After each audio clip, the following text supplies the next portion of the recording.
মজুৰি লাগে মাননী নহয় মজুৰি লাগে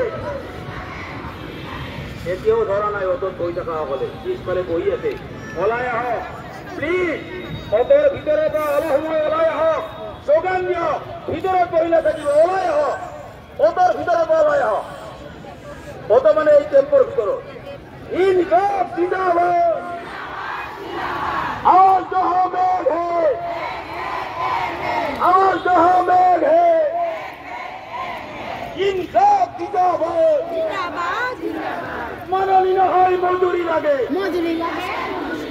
মাননী নহয় মজুরি লাগে এ ভারত বন্ধ করো এ ভারত বন্ধ করো এ ভারতের নামত অঙ্গনবাড়ি খেদি দিয়া নচলিব ভারতের নামত অঙ্গনবাড়ি বন্ধ করার ষড়যন্ত্র বন্ধ করো ইনসাফ জিন্দাবাদ সংযোগীকরণের নামত কর্মী হয় অত্যাচার বন্ধ করো ডিজিটালাইজের নামত অত্যাচার বন্ধ করো ডিজিটালের নামত অত্যাচার বন্ধ করো কামর বিনিময় উপযুক্ত মজুরি লাগে কামর বিনিময় উপযুক্ত মজুরি লাগে ইনসাফ জিন্দাবাদ আওয়াজ দাও ভাই আওয়াজ দাও আওয়াজ দাও हम सब एक हैं हम सब एक हैं हम প্রণয়িতবাদ মুর্দাবাদ ধর্মনামত রাজনীতি বন্ধ করো ধর্মনামত রাজনীতি বন্ধ করো কাম করা মানুষ ঐক্য ভাগ ভাগ করা নচলিব অসমত চলি থকা বিভাজনৰ ৰাজনীতি বন্ধ কৰক অসমত চলি থকা বিভাজনৰ ৰাজনীতি বন্ধ কৰক ঐক্য সম্প্ৰীতি ৰক্ষা কৰক জাতি ধৰ্ম ভাষা ধৰ্ম ঐক্য সংগতি ৰক্ষা কৰক সকলো জাতি ধৰ্মৰ ঐক্য সংগতি ৰক্ষা কৰক ইনকাম জিন্দাবাদ আমার ফতোয়া আনাই দিও আমার ফতোয়া আনাই দিও মজুরি দিবই লাগিব গুজরাট হাইকোর্টের নির্দেশ মতে ২৬,৮০০ টাকা দিবই লাগিব গুজরাট হাইকোর্টের নির্দেশ মতে ৩৬,৮০০ টাকা দিবই লাগিব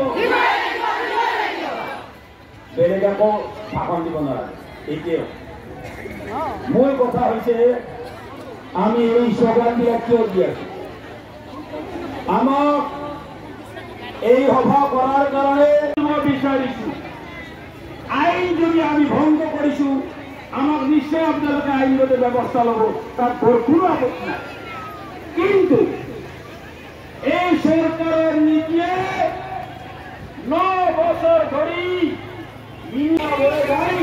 অসম চৰকাৰে ভংগ কৰি আছে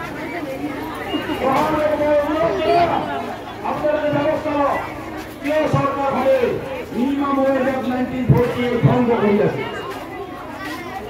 এই সরকারে contract labour revolution and regulation of 1971 মানি চলা নাই স্থাপন করি আইন মানি সরকারে কাম করো নহলে সরকারের বিরুদ্ধে আমি আন্দোলন কৰিবলৈ বাধ্য এই অকল অঙ্গনবাড়ী কৰ্মী সহায়িকায় কিমান পৰিশ্ৰম কৰে এওঁলোকে এতিয়া পৰিয়াল চাব নোৱাৰে পৰিয়ালৰ ল'ৰা ছোৱালীয়ে চাবৰ সময় নাই কাৰণ ডিজিটেল হাতত মোবাইল দি দিছি ২৪ ঘণ্টাই কাম কৰি থাকক ৰাতি ১০টা ১১টা চুপাৰ বেজাৰে মেছেজ দিব কাইলৈ ৰাতিপুৱা ৯ বজাতে তুমি আহিব লাগিব অমুক থাকা কোনো কথা নাই কোনো কথা নাই সময় নাই রাতি 10টা 11টা ঘন্টা মেসেজ আইব এই মেসেজ দিয়ে কার্যকরী কৰিব নোৱাৰে জ্বৰৰ কাৰণে আৰু তাৰ পিছদিনা হ'ল চিঠিৰ পৰা হৈ আমাৰ চিঠি ইউ আৰ হিয়াৰ আমাৰ গাঁও এইটো কোনখন দেশৰ আইন দিয়া বোলে এনেকুৱা কাৰবাৰবিলাক কোনখন দেশৰ আইন অঙ্গনবাড়ী কৰ্মীয়ে কামৰ বোজা সহ্য কৰিব নোৱাৰি এতিয়া ডাঙৰ ডাঙৰ বেমাৰতো ভুগিব লগা অৱস্থা হৈছে। তেনেহলে এওঁলোকক ৰোগীয়া কৰিলে কোনে? বোলো কৰ্মী আৰু সহায়িকা ৰোগীয়া কৰিলে কোনে? চৰকাৰে নহয় জানো? কামৰ বোজাই নহয় জানো? কামৰ বোজা তুমি দি থাকিবা এটাৰ বছৰ এটা কৈ, আৰু পইচাৰ কোনো নাম গম নাই। এতিয়া ৰাজ্য চৰকাৰে বিৰাট পৰিমাণে পাব্লিচিটি দিছে। এই ফটো কৰি দি আছো আমাক 6500 টাকা আগৰ পৰা দি আছে। ইটা তুমি 1500 টাকা দিলা মাত্ৰ, 8000 তো নহয়। আৰু 1500 টাকাও কেতিয়া পাও তো ক'ব নোৱাৰো। আমি তো জানো বেঙ্গলি ভাষাত বাংলা ভাষায় এক প্রবচন হে, বাংলা ভাষায় একটা প্রবচন আছে। প্রবচনটা আমি বলে দিয়েছি, আপনারা বুঝবেন নিশ্চয়। সেটা হলো ঠগের ভাষায় নিয়ন্ত্রণ, আসন্নে বিশ্বাস। প্রবঞ্চকে যদি ভাত খাবলে মাতে ঠগ মানুহে যেতিয়ালৈকে ভাত খাই উঠি হাতখন নুঠাই তেতিয়ালৈকে বিশ্বাস কৰিব নোৱাৰে আচলতে ভাত খাওয়া মাছিল না মাতা নাই। এতিয়া আমিও বিশ্বাস কৰিব নোৱাৰো। 1500 টাকা দেই না, 50 টাকা দেই না, পিছত বেলেগ উল্টা ফুটি ফেলে কয় নাই দিয়ক আমাৰ পইচা নাই, কেন্দ্ৰীয় চৰকাৰে কিবা দিলে আপোনালোকে পাব। একো দিব নালাগে। যেতিয়ালৈকে হাতত নপৰে এই কথা মানি ল'ব নোৱাৰি নে পাৰিহে? বোলে এনেকে কথা মানি ল'ব পাৰি নেকি? এতিয়া আমি এই ধৰনেৰ সৰকাৰেৰ ওচৰত আন্দোলন কৰিব লাগে নে নালাগে? মই পুনৰায় সুধিছো।